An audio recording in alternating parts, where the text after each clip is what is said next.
Bonjour à tous et bienvenue pour une nouvelle vidéo sur ma chaîne. Pour la vidéo d'aujourd'hui, j'ai choisi de vous faire un tag puisque s'il y a bien une sorte de vidéo que j'aime beaucoup regarder sur YouTube et d'articles que j'aime beaucoup écrire sur mon blog, ce sont bien les tags. Et vous risquez d'en voir très souvent sur ma chaîne. Et pour le premier, c'est un tag que j'ai vu pour la première fois sur la chaîne Le Faucon Littéraire. Et c'est le tag de A à Z. Donc chaque lettre de l'alphabet a un mot qui caractérise un livre ou une lecture qu'on a faite ou une habitude de lecture qu'on a, qui commence par une lettre différente de l'alphabet. Donc comme on en a 26, je vous propose de commencer tout de suite.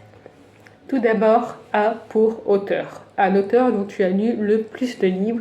Et je pense que si on compte en termes de saga, il s'agit de Daniel Landler, sous le pseudonyme de Némonis Liquette, qui a écrit Les désastreuses aventures des orphelins Baudelaire. Comme il y a 13 tomes et que j'ai lu également l'autobiographie non autorisée de Némonis Liquette et son autre roman qu'il a écrit à la suite des orphelins Baudelaire, je pense très sincèrement que c'est l'auteur dont j'ai lu le plus de romans à ce jour. B pour Best, la meilleure suite de série, et là sans aucune hésitation, je pense, enfin si j'ai quand même pas mal hésité, mais je pense qu'il s'agit Sang d'encre de Cornelia Funk, de la série Encre, où le premier c'était Cœur d'encre, après il y a eu Sang d'encre, après il y a eu Mort d'encre. Et cette suite de séries était incroyable parce que le premier tome est vraiment à part puisqu'il se passe sur Terre et que les autres tomes se passent dans l'univers fantasy qui se déroule dans le roman que lit Mo, le personnage principal, puisqu'il a la capacité de faire sortir les personnages des livres qu'il lit à voix haute. Et donc, dans les tomes 2 et 3, on se retrouve dans un des livres qui recherche le plus, puisqu'il y a des années, quand il s'est découvert ce don en particulier, sa femme a disparu dans le monde du livre qu'il lisait à sa fille et elle. Et du coup, il a recherché des exemplaires de ce livre pendant des années. Et donc, on se retrouve dans le monde de ce livre, dans les tomes 2 et 3.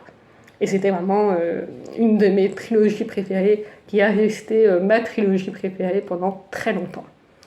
Ensuite, c'est pour Current, lecture en cours. Et là, je suis en train de lire, j'ai commencé tout juste ce matin, Les larmes du cardinal de Pierre Pével. Donc vraiment, j'ai dû lire une 40aine de pages pour le moment. Et c'est une relique de ma palle que je possède depuis des années. Donc je suis très contente d'avoir enfin eu l'occasion de le commencer. Et j'ai hâte de voir comment ça va se dérouler. J'aime toujours autant l'écriture de Pierre Pével. Il a vraiment une manière d'écrire ces livres en plus historiques. Là, on est dans un registre historique fantastique. Et ces descriptions nous transportent vraiment à l'époque dans laquelle il nous plonge dans les larmes du cardinal, donc l'époque du roi Louis XIII, qui on connaissait plus son cardinal Richelieu. Et la France et l'Europe se fait envahir par des dragons qui sont là sous forme humaine et qui tentent par complot politique d'envahir la cour politique de l'Europe et de la France. Et donc Richelieu a l'idée de créer une sorte de guilde qu'il appelle les larmes du cardinal, une sorte d'organisation pour essayer de faire chasser les dragons de son territoire. Voilà, ça me rappelle un petit peu les Trois Mousquetaires, mais du coup version fantastique. Voilà, donc pour la lettre D, drink, la boisson qui accompagne tes lectures, tout simplement un thé. Voilà, je lis en buvant mon thé, je bois du thé même en été, je bois tout le temps du thé et du coup c'est la boisson parfaite pour accompagner mes lectures. I pour e-book ou roman papier, sans aucune hésitation, roman papier. J'ai beaucoup de mal à me faire au e-book, j'en lis de temps en temps quand vraiment je suis en vacances par exemple. Mais de manière générale, je suis roman papier par rapport aux liseuses. F pour fictif, un personnage fictif avec lequel tu serais sorti au lycée. Et là, j'ai tout de suite pensé à Cal de Tara Duncan, qui a été un énorme crush pour moi pendant des années, qui a inspiré bon nombre de mes personnages, de mes projets d'écriture, de mes fanfictions aussi. Et vraiment, Cal, c'est le personnage parfait qui faisait rêver toutes les lectrices, qui avait le sens de l'humour, qui était fidèle, qui a toujours été fidèle à ses amis. Et voilà, pour moi, c'était un énorme crush littéraire. J'ai pour Glad un roman auquel tu es contente d'avoir donné une chance. Et là, j'ai pensé à Le Parfum de Patrick Süskind. Donc, parce que c'est ma mère qui m'en a beaucoup parlé une fois qu'elle l'a lu. Et du coup, c'est vrai que c'était totalement hors de ma zone de confort. Mais c'était une lecture tellement incroyable et une histoire et un personnage tellement inoubliable que du coup, je suis très contente de lui avoir laissé cette chance. H pour Hayden, un roman que tu considères comme un joyau caché. Et donc là, il y en a deux pour moi que je n'ai jamais vu passer nulle part. J'ai l'impression d'être la seule à les avoir lus. Storm, qui sème le vent, récolte la tempête, et Les Aventuriers du Cercle. Ce sont deux romans qui ont bercé mon adolescence, que j'avais adoré lire et qui sont aussi une grosse frustration, surtout pour Storm, parce que le troisième tome n'a jamais été traduit. Après, ce sont des aventures indépendantes, même s'il y a un petit fil rouge entre les relations des personnages. Je peux quand même vous conseiller de vous pencher sur Storm. Mais, et par contre, Les Aventuriers du Cercle, la trilogie est complète. J'ai appris il y a peu que c'était une trilogie parce que je n'ai jamais lu le troisième et dernier tome que j'aimerais bien me procurer pour terminer cette trilogie qui a été, pareil, une découverte incroyable. Si vous aimez tout ce qui est les aventures façon Indiana Jones, mais sans le côté archéologique, mais voilà, ce type d'aventure-là, avec plein de documents à l'intérieur des livres pour nous documenter sur chaque affaire que les aventuriers du cercle tentent de résoudre. Vraiment, c'est une aventure jeunesse incroyable, je trouve, et qui mérite d'être mis plus en avant parce que je ne le vois jamais passer nulle part, cette trilogie. Et voilà, c'est deux romans dont j'ai l'impression d'être la seule à connaître et que j'aimerais bien mettre sur le devant de la scène grâce à cette chaîne YouTube. Et pour important, un moment important de ta vie de lectrice, je pense que c'est quand j'ai lu Harry Potter à l'école des sorciers, puisque c'était la première fois que je lisais un roman de plus de 250 pages. Et c'était pour moi vraiment une étape à franchir dans ma vie de lectrice, parce que c'est à partir de là où je me suis pensée sur avec une intrigue plus complexe de ce que je lisais d'habitude, avec des éléments plus fournis. Donc je pense que ça restera Harry Potter à l'école des sorciers. J pour Juste, le roman que tu viens juste de finir. Je l'ai terminé hier soir. Sous la porte qui chuchote de T.J. Klune, que j'ai encore une fois adoré par rapport à La maison au milieu de la mer Sérénienne, qui a été un de mes plus gros coups de cœur de ma vie de lectrice. Sous la porte qui chuchote, j'ai pas autant apprécié, mais c'était quand même une lecture que j'ai adoré faire et qui m'a plongée encore une fois dans l'univers de T.J. Klune de manière totalement fluide. Et voilà, j'ai encore une fois adoré ses personnages et son univers. K pour Kind, le genre de roman que tu ne liras jamais. Et alors c'était un peu compliqué pour moi par rapport au fait que je lis absolument du tout, mais je pense qu'il y a un genre vers lequel je ne me pencherai jamais, ce sont les romans érotiques. Voilà, c'est tout ce que je peux trouver. Sur le coup, je sais que je ne lirai jamais de romans érotiques parce que je vois pas l'intérêt de lire un roman juste pour avoir des scènes olé olé. Voilà, c'est pas ma came. Elle pour non, le roman le plus long que tu aies jamais lu. Je triche un peu en citant l'intégrale du Monde de Narnia, sinon il aurait fallu que je passe des heures à fouiller dans tous les pavés que je possède, lequel possède le plus de pages. Et du coup, j'ai choisi l'intégrale du Monde de Narnia, qui est très certainement le plus gros roman que j'ai, avec le plus de pages dedans. M pour Major, le roman qui t'a causé la plus grosse panne de lecture. Et là, c'est, je pense, Enchantement of Raven de Margaret Rogerstone, mais parce que je l'avais enchaîné avec un roman policier où c'était un style d'écriture, mais enfin, pas horrible, mais il n'y avait tout simplement pas de style d'écriture. C'était vraiment l'auteur raconter son histoire comme s'il vous parlait de vous à moi, quoi. Et c'est vrai que quand on sort d'un roman avec le style incroyable d'écriture de Margaret Rogerstone, il m'a fallu un moment avant de pouvoir trouver une lecture qui pouvait pas équivaler, mais pour lequel je penserais à autre chose qu'au style d'écriture sublime de Margaret Rogerstone dans Enchantement of Raven. Et voilà. N pour nombre, le nombre de bibliothèques que tu possèdes. Alors, j'ai pas énormément de bibliothèques. En fait, l'agencement de ma chambre fait que j'ai 3 bibliothèques, 3 étagères, un peu disséminées de partout, et un chariot sur lequel je dépose ma pile à lire actuelle. Donc, vraiment, les prochains livres que je vais lire là, dans les jours qui viennent, mois qui viennent. O pour One, un roman que tu as lu plusieurs fois. Là, parmi tous les romans que je possède, j'ai choisi Harry Potter et l'Ordre du Phénix, qui est dans un état, les gens, mais je le vendrai jamais. D'ailleurs, je peux pas le vendre tellement il est dans un état épouvantable. Ce livre, on sent que je l'ai lu énormément de fois. Et le dos est tout corné, les pages sont toutes cornées aussi. Je l'ai lu tellement de fois que vraiment le livre il ne ressemble plus à rien.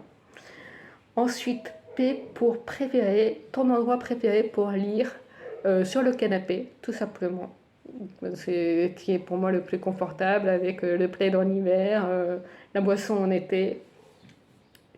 Q pour Cote, une citation de livre qui t'inspire ou qui te fait ressentir des émotions. J'ai choisi pas forcément une citation qui me fait ressentir beaucoup d'émotions, mais qui au moins m'inspire parce que elle vient du signe des 4 de Sherlock Holmes. Si vous êtes familier avec le signe des 4 et l'univers de Sherlock Holmes, je pense que vous voyez tout à fait à quelle citation je fais référence. Lorsque vous avez éliminé l'impossible, ce qui reste, si improbable soit-il, est nécessairement la vérité. C'est une citation qui m'inspire beaucoup pour mes projets d'écriture et mes personnages sur des forums RPG aussi, et que j'adore ressortir sur mes blogs, sur mes articles, parce que elle est vraie. R pour regret, un regret de lecteur, ne pas être trilingue pour pouvoir lire des romans en VO en anglais et des mangas en japonais. Voilà, tout simplement. Ne pas savoir connaître plusieurs langues tout court, finalement, parce que j'aurais adoré découvrir des romans d'autres langues qui ne seront très certainement jamais traduits en français. Donc voilà. Ensuite, S pour série, une série que tu as commencé, jamais finie, dont tous les livres sont sortis. Alors là, il y en a beaucoup, mais j'ai choisi de mettre en avant Les Aventuriers du Cercle, j'en ai déjà parlé. Le Faiseur de rêves, en plus, c'est une trilogie. Et Au Royaume de Pierre Pével, dont je n'ai lu que le tome 1, alors que je possède le tome 2. Et il faudrait vraiment que je relise le tome 1 parce que mes souvenirs sont très flous. Et j'aimerais bien terminer la duologie Le Faiseur de rêves un jour. Prochain. T pour 3 de tes livres préférés de tous les temps. Alors là, je vous ai déjà sorti ma vidéo, mon top 10 de mes livres préférés. Donc je vais ressortir les 3 premiers de ce top. Mortimer, le tome 4 des Annales du Disque Monde, Une étude en rouge de Sherlock Holmes et Les Chroniques de Crandor. Donc voilà, comme j'en ai déjà longuement parlé dans ma dernière vidéo, je ne vais pas revenir dessus. U pour une apologétique. Ce pourquoi tu n'éprouves absolument aucun remords de fangirl, les personnages justiciers. dans les romans et même dans la fiction, dans tous les genres. Les justiciers, c'est des personnages, vous pouvez être sûr que je vais accrocher à 100% à ce personnage-là. S'il y a les justiciers, ça va être très certainement mon préféré. Me demandez pas pourquoi, j'adore les justiciers, voilà. Le côté Robin des Bois, Arrow, Zoro, tout ça, c'est des personnages aux caractéristiques qui me parlent la plupart du temps. V pour Very, un roman dont tu attends la sortie avec grande impatience. Le tome 2 du grand maître de la cultivation démoniaque. C'est une saga qui est très chère à mon cœur, un univers qui est très cher à mon cœur aussi, et j'en ai déjà parlé dans ma pile à lire du challenge roman Young Adult de la Bouquinade, donc ma toute première vidéo. C'est le roman, une fois qu'il sera dans ma boîte aux lettres, vous pouvez être sûr que je vais lâcher toutes mes lectures en cours pour pouvoir me ruer dessus. Et je croyais qu'il sortait en juillet, mais apparemment la date a été décalée en août. Il me semblait vraiment que c'était en juillet. W pour voir ta pire habitude livresque. Alors, j'ai tendance à commencer un livre, comme tout le monde, puis au bout d'un moment, quand je vois qu'il y a des personnages, des relations, des intrigues qui crient énormément, j'ai tendance à sauter quelques passages pour voir comment ça va évoluer, puis à revenir là où je m'étais arrêtée avant de sauter quelques passages. Je sais pas s'il y en a d'autres qui font ça aussi, mais moi ça m'arrive très souvent de faire ça. Et du coup, je me spoil toute seule, mais ça me dérange absolument pas. X pour X, commencer à compter en haut à gauche de ton étagère et prendre le 10e livre. Bon, là, je vais prendre n'importe quelle étagère. Hein, donc 1, 2, 3, 4, 5, 6, 7, 8, 9, 10. Hop. Celui-ci, donc, c'est le tome 2 de Lost Brain. C'est une sorte d'équivalent de Death Note. Déjà à l'époque, je crois que je l'avais jamais vu passer. Et si vous avez aimé Death Note en plus court, donc en 3 tomes seulement, vous avez Lost Brain, sauf que là il n'y a pas de Death Note. L'équivalent du personnage de Kira utilise l'hypnose pour essayer de créer un monde meilleur selon ses termes. Y pour Your, ton dernier livre acheté, Les disparus du pays imaginaire de Hayden Thomas, qui n'est pas encore sorti, qui sortira début juillet, et je l'ai précommandé hier parce que ce livre est tout simplement sublime. Et enfin, Z pour le livre qui t'a tenu éveillé bien trop tard la nuit. Alors là, il y a eu plein de lectures qui m'ont tenu éveillé bien trop tard la nuit, où forcément vous connaissez l'habitude, dernier chapitre après je dors, et en fait finalement vous êtes tellement pris dans votre lecture que vous laissez passer le temps sans vous en rendre compte et vous lisez jusqu'à 4h du matin. Et donc j'en ai pris un au hasard, La prophétie du royaume de Lure, qui est une saga fantasy que j'adore, pareil, que je vois peu passer sur YouTube. Bon, après, qui date quand même un petit peu, mais même à l'époque, je n'avais pas l'impression de l'avoir passé très souvent. Et alors que c'est un univers fantasy incroyable, et forcément, qui dit univers fantasy incroyable dit intrigue complexe, complot politique, et puis action. Et forcément, une fois qu'on est plongé dedans, on a juste envie d'arriver à la fin du livre et de savoir comment vont terminer les personnages. Et après, se dire, finalement, j'enchaînerai bien avec le tome qui suit, mais bon, voilà, on va rester raisonnable, même si il m'est arrivé des fois de terminer, de vouloir absolument terminer une lecture un soir, et de me coucher à 3h du matin, ça m'est déjà arrivé, effectivement. Donc voilà, c'est tout pour ce tag livresque de A à Z. Dites-moi ce que vous en pensez de ces livres que j'ai cités. Si vous avez envie de reprendre ces questions-là, n'hésitez pas à me poster sous la vidéo en commentaire vos propres réponses. Et sur ce, je vous dis à très bientôt, à mardi, pour une prochaine vidéo.